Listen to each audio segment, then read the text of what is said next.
ఈరోజు good Friday సందర్భంగా madam గారు సేమియా అలాగే పులిహోర, అద్భుతమైనటువంటి రుచికరమైనటువంటి పులిహోర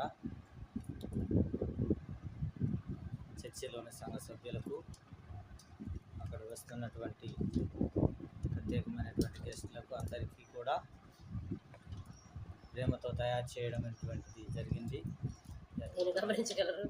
అద్భుతమైనటువంటి విందును తయారు చేసినందుకు దేవుడు ఆమెను, ఆమె కుటుంబాన్ని, ఆమె చేస్తున్న వృత్తి వ్యాపారాన్ని, ఉద్యోగాన్ని